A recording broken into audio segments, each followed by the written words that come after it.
咁呢度啲樓價咧，其實都唔平啊。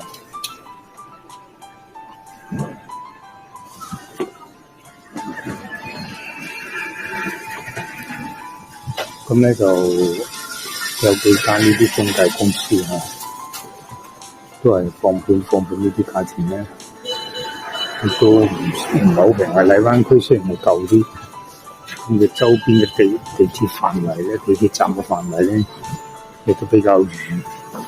咁相對嚟講嘅樓價，加上佢哋啲舊樓多，所以咧，喺荔灣區住開嘅人咧，就接受到嘅。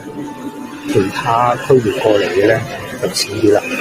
寧願去新區、金沙洲之類嘅去買樓啦，咁所以就係舊城區嘅一種問題嚟嘅，想拆想改，亦都唔係咁容易。